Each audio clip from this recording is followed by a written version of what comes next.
Hello everyone, it's been a while, but now I'm finally back. Everything is fixed and all sorted out, and so let's start a brand new chapter. It's a bit late now, but better late than never. Now I finally found the time in order to talk about my favorite and my least favorite projects from the previous decade, from the 2010s. And so we're going to start with my top 15 EPs of the 2010s. I'm just going to keep it at 15 because I haven't heard that many EPs like in comparison to albums, so I'm just going to put the biggest highlights of the decade in my opinion. Of course, this is just my list. Feel free to leave your list, your favorite EPs down in the comments. And so, without even honorable mentions, let's just get started. At number 15, we have Conspiracy Part 2 by Gesaffelstein. Easily one of my favorite, if not my favorite work from Gesaffelstein in general. This is one of his first works where he was more into the dark and aggressive techno side of things.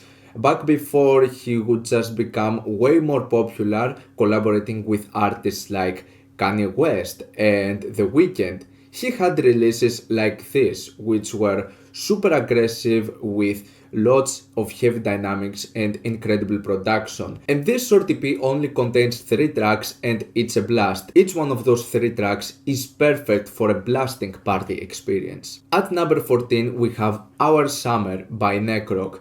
This is one of those weirdly bizarre releases that, especially when it comes to projects like this, they're usually hit or miss. You can't easily find some great works because even though there is this sense of just trolling or just making whatever the fuck they want, in most of the occasions they don't come out as good. But in my opinion, this release in particular is truly exceptional. And don't just get distracted by the EP cover just thinking that it's just about lollycore stuff. It's not like that. Instead, what we have over here is a very weird mix of some tropical house with rave, techno, and all of this is just extremely distorted, like ridiculously loud. So if you want to hear this project, just proceed with caution because it is extremely loud. The vocals are really hard to decipher just for how ridiculously distorted they are. The lyrics are ridiculous as well. And in general, I just love this whole messy combination of sounds. It's so many things over together. It combines rave, it combines cyber grind, it's all over the place. But I really like it for what it has done. It's truly one of the very few releases that has a feel like this. At number 13 we have this incredible collab EP by Iggy Pop and Underworld, an EP and collaboration that you wouldn't even expect that it was about to happen, but not only it did, but it was also done in an extremely fascinating fashion. In my opinion, this EP is really good. I love this combination of the spoken word delivery from Iggy Pop, having this sort of poetic side to him, combined with some really good breakbeats from Underworld, easily some of my favorite works they have done in a very long time.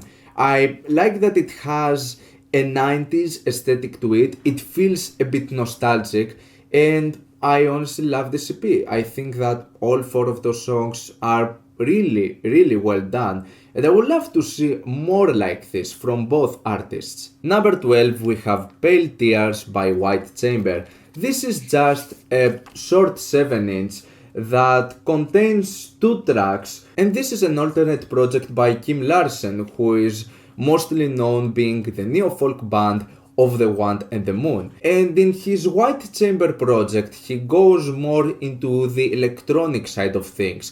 It has a bit of elements of like dark ambient and dark wave, all of this combined with some quite tribal techno ambient stuff. It's quite minimal and it just creates such a truly beautiful dark atmosphere to it. Really incredible stuff from this short 7-inch. Next up at number 11 we have Partition by Current Value. This was his introduction into Meth Lab Recordings, the first EP he released in the label. And in my opinion, it's one of the better works, one of the better EPs he has done this decade. Extremely good production, some really nice and refreshing sounds of neurofunk and drum and bass, really futuristic and a truly spectacular release. Getting more into the drum and bass stuff, at number 10 we have Land of the Blind Part 1 by State of Mind. State of Mind is also one of my all-time favorite projects, especially when it comes to drum and bass.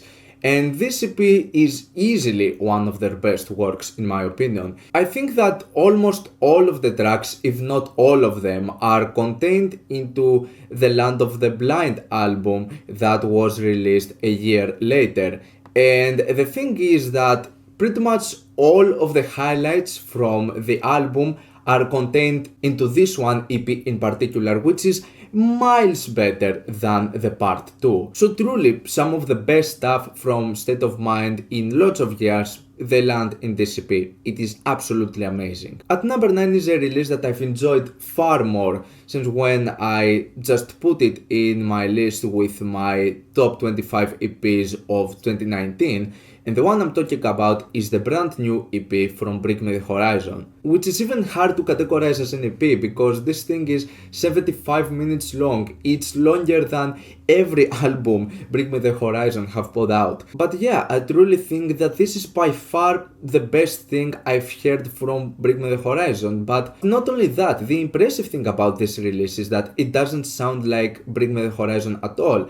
And I truly dig this direction in electronic music they took with elements of pop and metalcore. It's just all over the place, and I like the whole structures mainly because it feels like something that I would do when I would just mess around with some electronic stuff. I like the melodies to this thing. I think this EP is really imaginative, and I'm really curious what's the direction Bring Me The Horizon are going to take after this point. Are they going to go more into this electronic direction?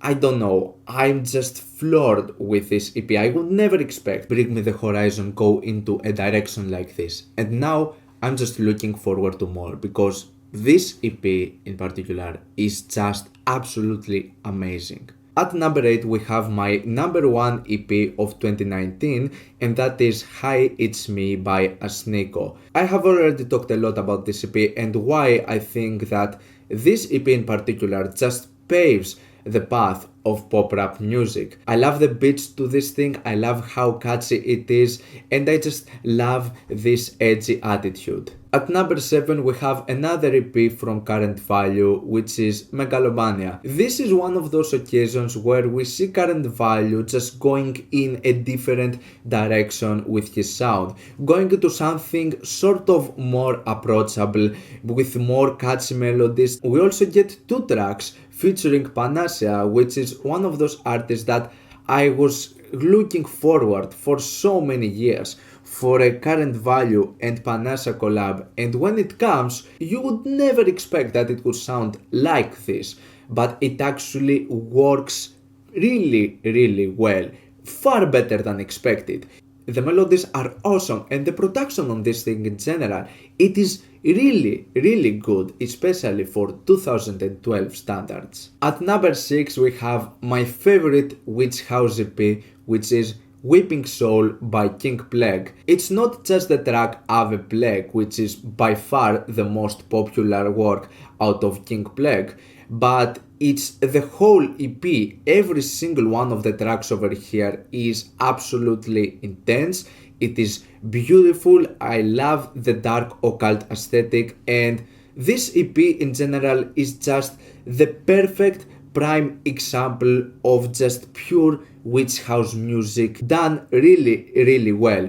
In a genre that really started growing in the 2010s, it was one of the most important new genres coming out, especially in the underground scene, and it's a genre that in my opinion it was very hit or miss. Even in the occasion of King Plague, there are some of her later EPs that I don't enjoy as much, but this one is truly exceptional. It's something special and it contains easily some of the most beautiful, darkest and most melancholic works of Witch House I've ever heard. At number 5 is Luxor Necropolis by Vatican Shadow. This is my introduction to Vatican Shadow, who is mostly known with his power electronics project Prurient, but with this project he goes more into the industrial techno side of things, but especially this EP seems to go more into just ambient techno, and in my opinion this is by far the best thing I've heard from Vatican Shadow like ever, not just in EPs but also in albums. This is my favorite project from Vatican Shadow, and I would wish that he would make more stuff like this in the future because this is truly exceptional. I just love the dark, haunting, and really sad and melancholic atmosphere of this thing. It is also combined with some of the best beats I would say that I've heard from any project this past decade. So yeah, incredible work from Vatican Shadow, really loving this ambient techno and industrial techno direction, and I would hope that he would make more stuff like this. One of the big genres emerging from the 2010s is easily synthwave. And in my opinion, some of the best material that has synthwave elements is the self-titled EP from Moon. All of the 4 tracks in this EP are contained, deservingly so, in the Hotline Miami soundtrack. And in my opinion, it makes for some of the best works in this entire genre, and I love each one of the songs. I love their dark mood, their aesthetic, their aggression, and some occasions, especially in the track Paris. Like I said, it's not just necessarily the sound of synthwave, it goes into like techno house, but in general it is an impressive EP containing some of the best stuff I've heard in electronic music in recent years. And I would hope that there would just be more releases just like this. Getting more into the drum and bass territory, at number 3 we have The Failed Evolution by Technical Itch. Now Technical Itch, in my opinion, is one of the masters when it comes to darkstep music. For all of those years he just constantly experiments with your basic old school drum and bass breakbeats, but he always uses them in such a way, combining them with such dark and haunting atmosphere that only Technical Itch manages to just make them the way he does. And this EP easily contains some of my favorite works he has done, and especially in this one there are some drum sounds and some of the dark haunting atmospheres that is truly spectacular and absolutely intense. And yeah, with this release he definitely proves why he's one of the best in darkstep. At number 2, yeah, I'm sorry, but we have another release from Current Value, Crude Chronicles this time. This EP is also one of those occasions where you see Current Value just going in a different direction in his sound, going to like the less aggressive stuff, having a bit more approachable. And the way he does it in this particular release is by slowing down the tempo a little bit. He even has some occasions of dubstep in this particular release, but it makes easily for some of the best works in his entire career, like the production to this thing, the sounds, his whole imaginative process to this EP. It makes for some really catchy, heavily intense and really banging songs, an impressive EP from start to finish. And at number 1, yeah, I'm sorry, but we also ending with another Current Value release, Nitro. Yeah, I'm sorry, but I'm just a sucker for current values music. And in my opinion, he had an impressive 2010s. I mean, 2010s was the decade where we see current value just going from one sound of drum and bass to another, and now embracing more the sounds of Neurofunk. And Nitro not only was one of his biggest introductions, but in my opinion, it was the peak Neurofunk release. And honestly, at first getting into this release, I was a bit worried if I was going to like it as much. And I saw one of the tracks, Loner, just being his very first put into the UKF drum and bass section, and I was like mind blown. I was like, how did we end up with this situation? But this EP actually ends up having by far some of my favorite works Current Value has ever done into this 10 out of 10 masterpiece EP.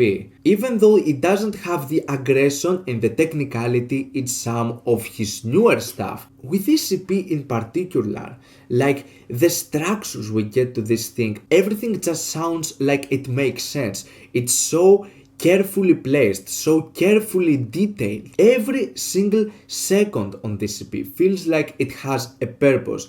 And for all of those reasons, this is my number one EP of the decade. So yeah, 4 out of the 15 release being from Current Value, but hey, what can I say? I just love his works.